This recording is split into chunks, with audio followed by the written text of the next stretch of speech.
Hello everyone, कैसे हैं। तो मेरा नाम है प्रदीप, मैं मिशन 100 क्लासेस में मैथ्स फैकल्टी हूं और आज मैं 11th मैथमेटिक्स की सीरीज़ का पहला लेक्चर, ध्यान से सुनिएगा, 11th मैथमेटिक्स की सीरीज़, यस, हम एक सीरीज़ स्टार्ट कर रहे हैं मैथमेटिक्स के लिए।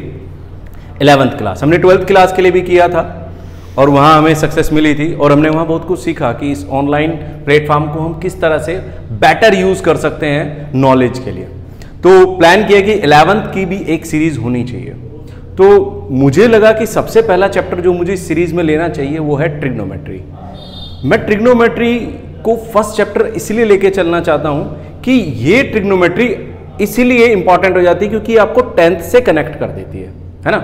11th 10th के बाद ही तो आई, तो जब आप 10th से 11th में आए तो हमें उस चैप्टर से कंटिन्यू करना चाहिए जो आप 10th में पढ़ के आए हैं। तो 11th के जितने भी चैप्टर्स हैं उनमें ट्रिग्नोमेट्री एक ऐसा चैप्टर है जो शुरू के चैप्टर्स में आता है और आपको 10th से वहीं से कंटिन्यू करता है जहां से आपने इसको छोड़ा था। धीरे धीरे इस सीरीज में हम आगे सारे ही चैप्टर लेंगे, यानी हम पूरा सिलेबस कवर करेंगे। बहुत ज़्यादा स्पीड में नहीं, आराम से हर टॉपिक को समझते हुए हम चलेंगे। तो स्टार्ट करते हैं ट्रिग्नोमेट्री।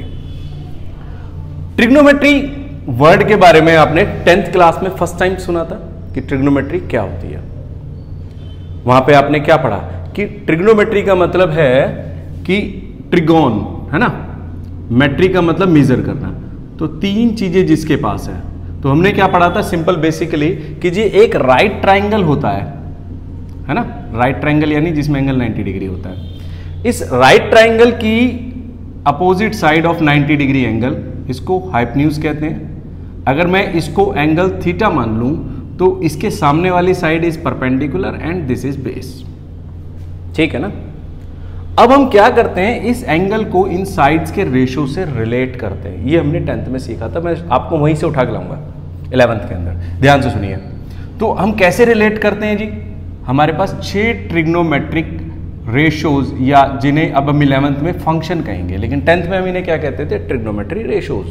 कि एक होता है साइन थीटा, ये क्या होता है, perpendicular upon hypotenuse. Cos theta base upon hypotenuse. Tan theta जो कि sine theta upon cos theta को रेशो करने से बन जाता है परपेंडिकुलर अपॉन बेस, ठीक है ना। सेक थीटा कॉस थीटा का रेसिप्रोकल रहता है, यानी बन जाता है hypotenuse upon base. Cosec theta sine theta का रेसिप्रोकल बन जाता है, यानी कि हाइपोटेन्यूज अपॉन परपेंडिकुलर।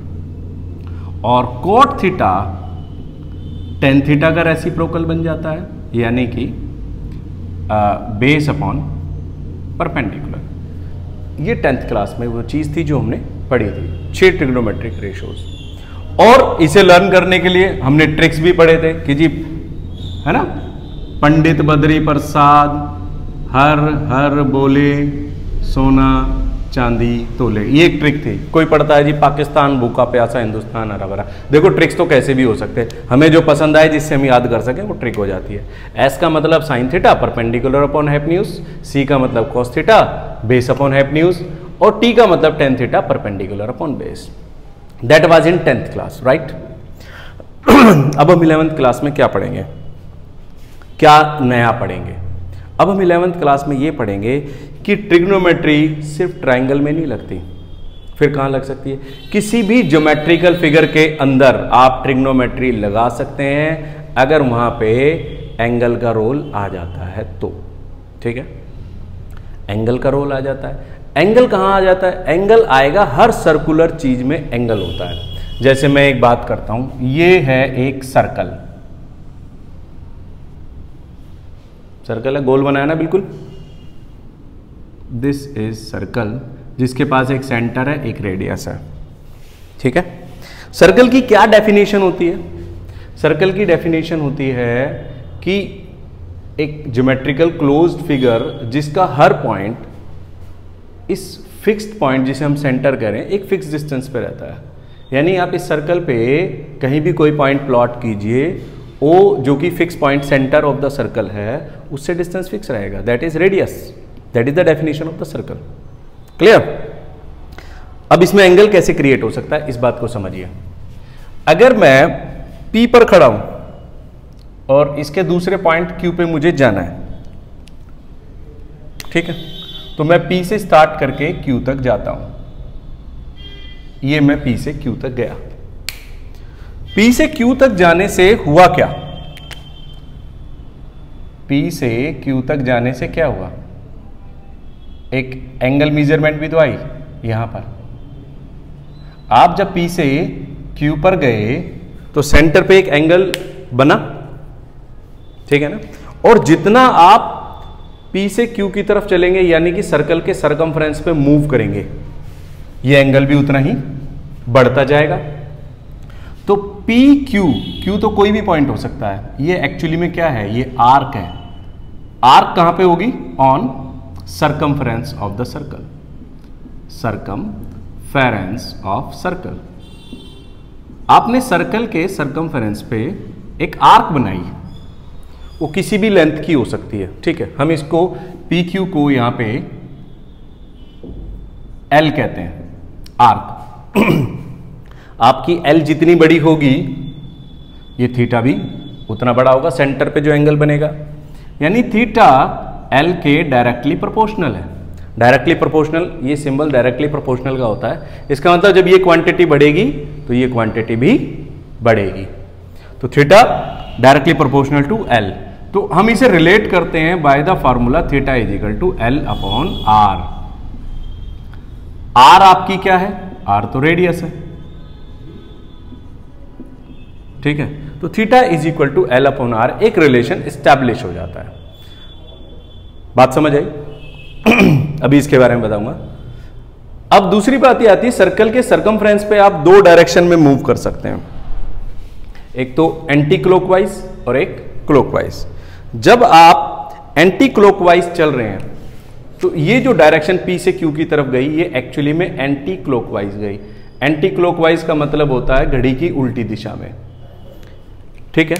अगर मैं नीचे की तरफ आ जाता, मतलब कोई पॉइंट R होता है यहां पे, और हम P से R की तरफ आ जाते, तो इसको हम क्लॉकवाइज डायरेक्शन बोलते हैं, क्लॉकवाइज। तो एंगल इधर नपना शुरू हो जाता, यानी कि आप दो डायरेक्शन में सर्कल पे चलते हैं, एक एंटी क्लॉकवाइज और एक क्लॉकवाइज, ठीक है।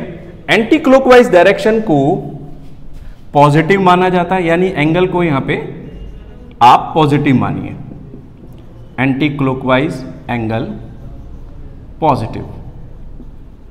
और अगर मैं क्लॉकवाइज चलूंगा तो क्लॉकवाइज में एंगल हमारा क्या हो जाएगा? नेगेटिव, ठीक है। तो एंगल पॉजिटिव भी हो सकता है और नेगेटिव भी हो सकता है। 10th क्लास में आपने सिर्फ पॉजिटिव एंगल पढ़ा, जो कि 10th क्लास में ज़्यादातर चीज़ें जो हैं विदाउट डायरेक्शन पढ़ते हैं, लेंथ पढ़ते हैं, तो length is always taken positive. Angle को हमने पॉजिटिव पढ़ा, लेकिन अब मैं आपको यहाँ बता रहा हूँ कि आप क्योंकि सर्कल पे दोनों तरफ चल सकते हैं, तो डायरेक्शन दो हो जाती है, एंटी क्लॉकवाइज और क्लॉकवाइज। एंटी क्लॉकवाइज में एंगल को हम पॉजिटिव लें और क्लॉकवाइज में एंगल को हम नेगेटिव लें, ठीक है। पहली चीज क्लियर हो गई। अब इस फार्मूले पे दोबारा आते हैं। Theta is equal to L upon R, ये हमने एक फार्मूला एस्टेब्लिश कर लिया। एल हमारे पास क्या है? आर्क ऑन सरकमफ्रेंस, और थीटा क्या हो गया? Angle at centre. R radius है तो कांस्टेंट है, ठीक। तो अब यहां पे हमने एक चीज पढ़ी थी 10th क्लास में कि थीटा की जो यूनिट पढ़ी थी वो क्या पढ़ी थी हमने थीटा को पढ़ा कि थीटा तो डिग्री में होता है, यही तो पढ़ा था, theta is in degree, 30 degree, 45 degree, 60 degree. लेकिन क्या यहां से जो एंगल कैलकुलेट होगा वो भी डिग्री में होगा? यानी अगर मुझे आर्क की लेंथ पता लग जाए, रेडियस की लेंथ पता लग जाए कि भाई सर्कल की रेडियस मान लो 20 सेंटीमीटर है और आर्क मैंने 45 सेंटीमीटर का ले लिया, तो मैं इसमें रखूंगा सेंटीमीटर से सेंटीमीटर, तो कैंसिल हो जाएगा। अगर सेंटीमीटर से सेंटीमीटर कैंसिल हो गया तो एंगल की यूनिट डिग्री कैसे आएगी? नहीं आएगी। देखिए, किसी भी यूनिट को तभी कैलकुलेट किया जा सकता है जब वो फार्मूले से कैलकुलेट हो गया है। आपने फिजिक्स में 9th में 10th में ये पढ़ा था, है ना। जिनके पास अब साइंस है वो भी यही पढ़ रहे होंगे, principle of homogeneity in physics 11th class, कि फॉर्मूले से ही यूनिट डेवलप होती है। तो यहां से डिग्री तो नहीं आ रहा इस फॉर्मूले से, इसका मतलब यह है कि हमें एंगल के लिए एक डिफरेंट यूनिट बनानी पड़ेगी। तो इस फॉर्मूले में जो यूनिट तैयार होती है एंगल की वो क्या होती है? SI unit of angle in this formula is radian. तो ये एक नई यूनिट तैयार होती है रेडियन, कि अगर इस फॉर्मूले से आप एंगल कैलकुलेट करके लाएं तो उसमें एंगल की यूनिट को रेडियन माना जाए। समझ गए? या आप इस फॉर्मूले में एंगल डालेंगे तो उस टाइम पे एंगल जो है रेडियन में होना चाहिए। क्लियर हो गई बात? लेकिन हमने 10th में जो डिग्री में एंगल पढ़ा था उसका क्या करें? वो भी जरूरी है। तो उसकी कैलकुलेशन हम कैसे करें? तो यहां पे हम एक फॉर्मूला डेवलप कर लेते हैं जो एंगल की दोनों यूनिट में रिलेशन एस्टैब्लिश करता है, और वो क्या है? वो ये है कि 180 degree is equal to pi radian. 180 degree is equal to pi radian. कुछ बच्चे मुझसे पूछते हैं सर SI का मतलब क्या होता है? SI का मतलब होता है स्टैंडर्ड इंटरनेशनल। स्टैंडर्ड इंटरनेशनल का मतलब वो यूनिट जो हर देश में कंसिडर की जाती है, क्योंकि हर देश का मेजर करने का तरीका अलग अलग रहता है। ठीक है? तो 180 degree is equal to pi radian, ये कन्वर्जन फार्मूला है। जैसे आपने टेम्परेचर के बारे में सुना है, टेम्परेचर के यूनिट डिग्री सेल्सियस भी होता है, कि आज दिल्ली का टेम्परेचर 28 डिग्री सेल्सियस था। लेकिन हम अपनी बॉडी को जब टेम्परेचर नापते हैं थर्मोमीटर में तो हम क्या कहते हैं? 98.4, 100 है बुखार। 100 क्या? वो 100 डिग्री नहीं होता, वो फ़ारेनहाइट होता है। तो ये दोनों ही टेम्परेचर के यूनिट्स हैं। ठीक है? इसी तरह एंगल के 2 यूनिट है, यानी किसी भी क्वांटिटी के 2 यूनिट हो सकते हैं, 3 यूनिट हो सकते हैं। तो एंगल के 2 यूनिट हो गए, 180 degree and radian, degree and radian. ठीक है? तो 180 degree is equal to pi radian.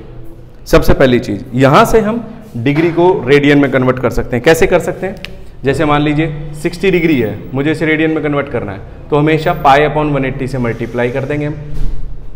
जो भी डिग्री एंगल है उसे पाई अपॉन 180 से मल्टीप्लाई करने पे वो रेडियन में कन्वर्ट हो जाता है। तो ये जैसे पाई अपॉन 3 हो गया। रेडियन के लिए हम ऊपर C लिखते हैं, C का मतलब होता है रेडियन। जैसे डिग्री के लिए ऊपर छोटा सा सर्कल बनता है ना, ऐसे रेडियन के लिए C लिखा जाता है। समझ आ रही बात?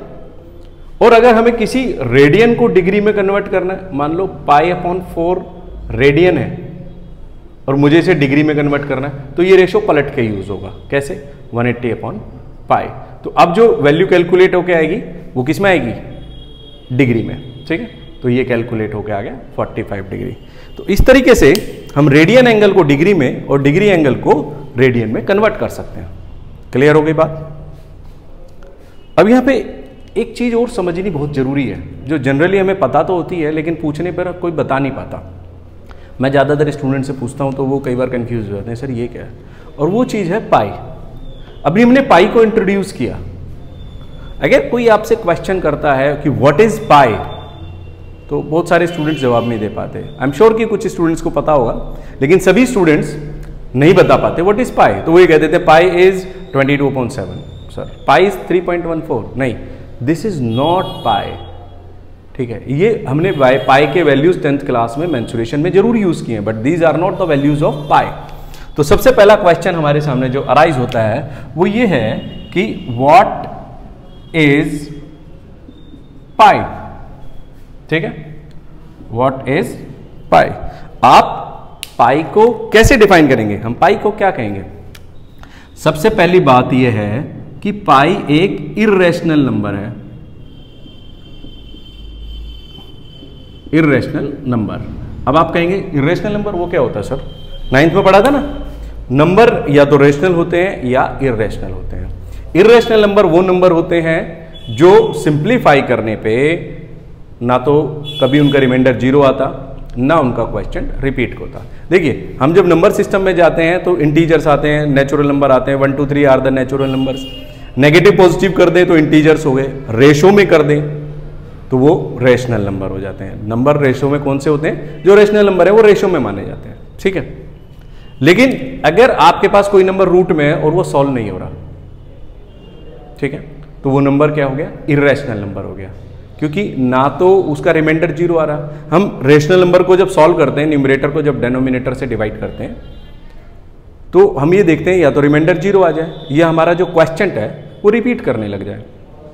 रिमाइंडर 0 आ जाता है तो हम उसे टर्मिनेटिंग रेशनल नंबर मानते हैं, और क्वेश्चन रिपीट करने लग जाए तो नॉन टर्मिनेटिंग रिपीटिंग नंबर मानने लगते हैं।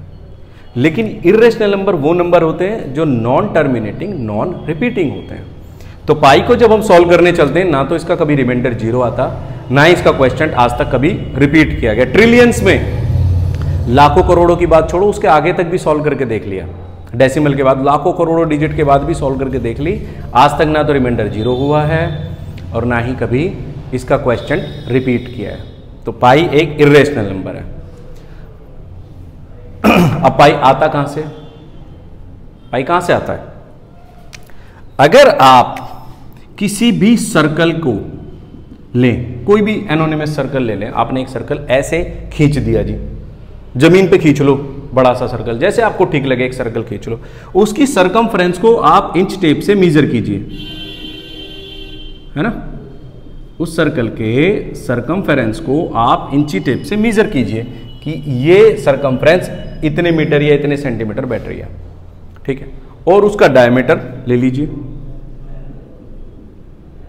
जब भी आप किसी सर्कल के सरकमफ्रेंस को उसके डायामीटर से डिवाइड कर देंगे, आप हमेशा देखिएगा कि ऑलवेज सेम नंबर आएगा, 3.14 समथिंग, ऑलवेज, किसी भी सर्कल के लिए ये वैलिड है, ठीक है ना।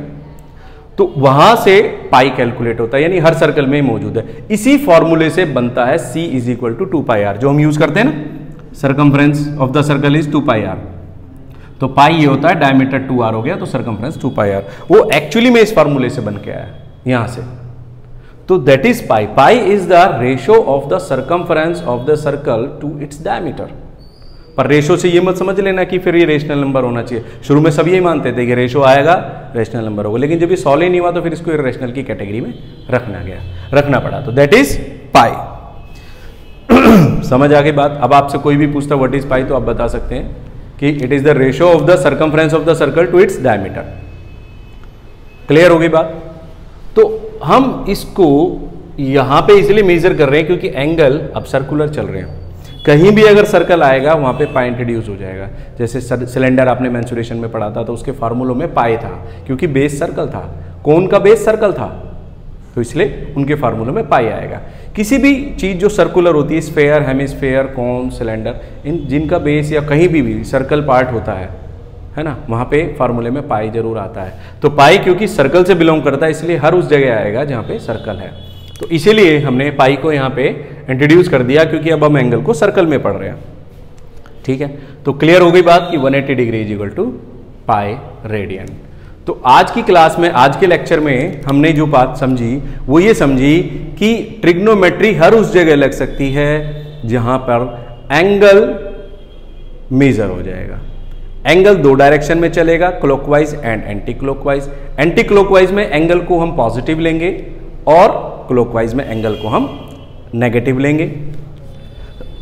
एंगल को सर्कल के अंदर कैलकुलेट करने का formula theta is equal to L/R होता है, जहां पे L आर्क है, जो भी आपने मूवमेंट किया है इसका, जितना भी आपने सर्कमफ्रेंस पे मूव किया, R radius of the circle हो गया।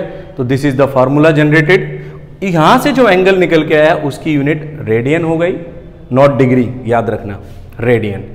रेडियन का डिग्री से रिलेशन होता है, 180 डिग्री पाई रेडियन होता है। रेडियन को C से नोट कर लेते हैं, जैसे डिग्री को इस छोटे से सर्कल से जो ऊपर लगा होता है पावर में, उससे डिनोट करते हैं। डिग्री को रेडियन में π/180 से मल्टीप्लाई करके कन्वर्ट कर सकते हैं, और रेडियन को डिग्री में 180/π से मल्टीप्लाई करके कन्वर्ट कर सकते हैं। ठीक है, पाई क्या होता है? पाई एक इरेशनल नंबर होता है जो कहां से कैलकुलेट होता है? किसी भी सर्कल के circumference divided by its diameter. तो ये था introductory topic of the trigonometry. अभी हमने ट्रिग्नोमेट्री के फंक्शंस की तो बात ही नहीं की, क्योंकि हर फंक्शन के पास एंगल जरूर होता है। इसलिए आज की क्लास हमने डेडिकेट की एंगल को, जिसमें हमने समझा कि एक्चुअली में एंगल है क्या, इसकी हिस्ट्री क्या है, इसकी थ्योरी क्या है। ठीक है, आई होप कि आपको आज समझ आया होगा। और मुझे फीडबैक जरूर दीजिएगा। नेक्स्ट लेक्चर में हम यहाँ से आगे बढ़ेंगे और जल्दी ये लेक्चर भी आपको मिल जाएगा जिसमें हम पढ़ेंगे trigonometric functions. Okay, good bye.